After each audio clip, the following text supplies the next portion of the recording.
Bem, pessoal, nesta videoaula nós vamos trabalhar no enunciado 4 a utilização da função lógica C com a função soma. Então, ainda a gente está trabalhando a ideia de funções compostas. Neste enunciado, eu proponho o seguinte: a utilização de um determinado orçamento familiar, eu crio um cenário para simularmos a utilização de fórmulas com funções e funções dentro de funções. O desafio de vocês é o seguinte: calcular os diversos valores e adaptar esse exercício à sua atividade financeira, se vocês acharem pertinente. Então, na quarta folha de cálculo do mesmo arquivo que vocês estão trabalhando desde as primeiras atividades, ou seja, o AP5, vamos renomear esta folha de cálculo com o nome exercício 4, né? E aí elaborar a seguinte tabela a partir da célula A2. É uma tabela simples, na verdade são duas tabelas, né? Uma em que aparece despesas e rendimentos mensais, né? E aí se descreve alguns tipos de despesas, né? Aqui eu crio um cenário fictício, né? E numa segunda tabela, então, a situação em que vai aparecer depois na configuração da célula, se o balanço do mês está com saldo credor ou saldo devedor, né? E aí, aqui, quanto que se ganha por mês a família, qual é o ordenado da família, né? Bom, o que eu observo nesse exercício?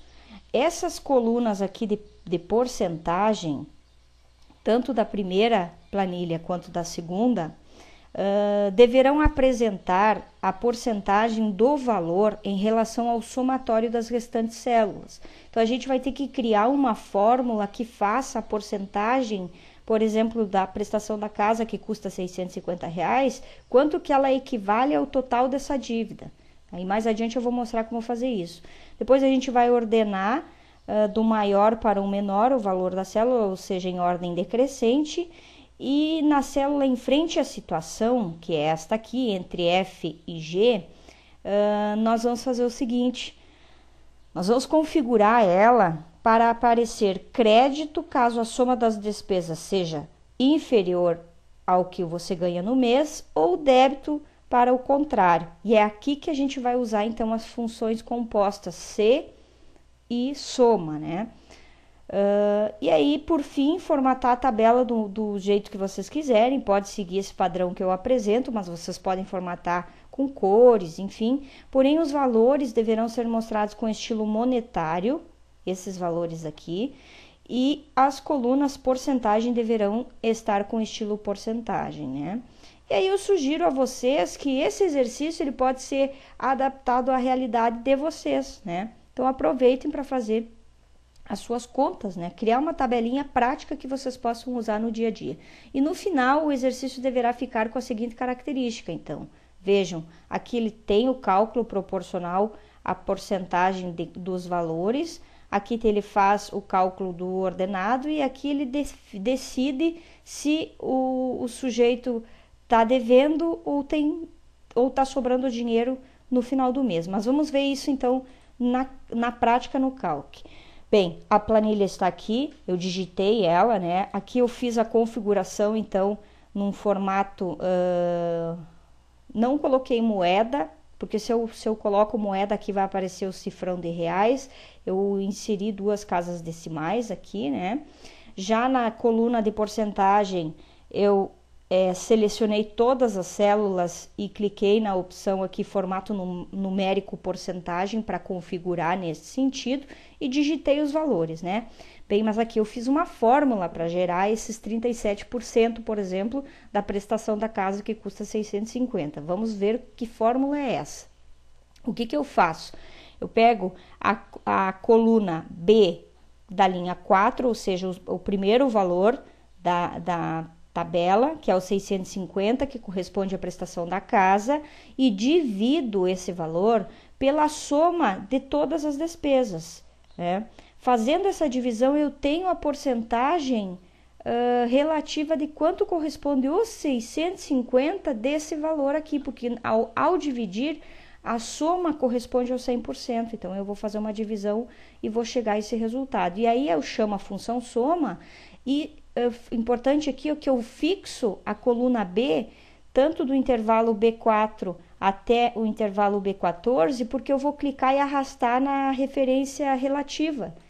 Eu vou mostrar aqui para vocês perceber que fazendo isso, ele copia a fórmula para as demais células. Então, para que eu possa copiar a fórmula para as demais células, permanecendo a origem da função, eu preciso fixar com o cifrão a coluna B, né? Então, este cálculo é simples de fazer. E aqui eu acresci ainda uma linha total, onde eu faço o somatório, vejam, eu chamo a função soma e somo o intervalo, só para ter uma noção se essa célula aqui, quando eu for programar, ela está aplicando o resultado correto. Mas se vocês não quiserem fazer, esta opção aqui não é necessário.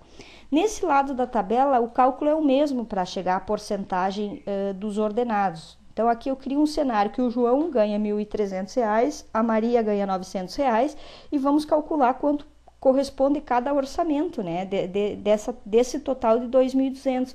Então, o intervalo F4, que corresponde ao ordenado do João, que é o primeiro valor da tabela, dividido pela soma dos dois. E aí eu tenho a porcentagem, então, relativa ao ordenado do João. Bem, aqui é simples também, no total eu fiz a soma, né? Como vocês podem perceber, 1.300 mais 900 é 2.200, eu chamei a função soma e somei os dois intervalos, né?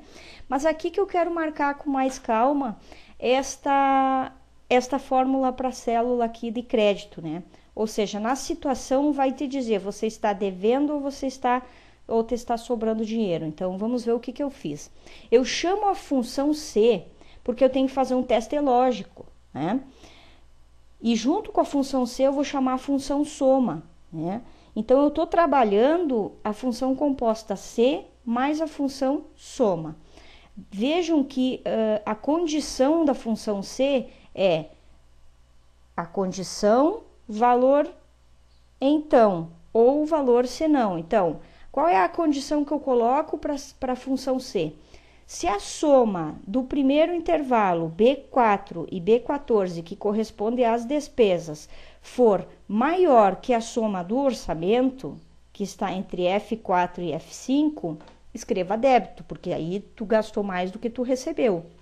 Do contrário, escreva crédito. Então, vocês podem perceber aqui que a função C, ela permite, nas condições dela, que você use outras funções como comparação, como condição de verdadeiro ou falso. Então, a função C é uma das funções mais utilizadas, tanto no Calc quanto no Excel, para a gente criar tabelas, planilhas funcionais, enfim. Então, o que eu quis mostrar nesse exercício aqui, simples, né, e que vocês podem adaptar à realidade de vocês, é isso, que eu consigo trabalhar a função composta C, função lógica C, mais a função soma, num sentido composto, agregando uma função dentro de outra, né. Então, eu sugiro que vocês aproveitem esse exercício para a prática de vocês. Encerramos aqui o nosso 5º módulo. A partir do 6º módulo, nós vamos começar a interagir um pouco mais em outra dinâmica de aula. Até uma próxima videoaula.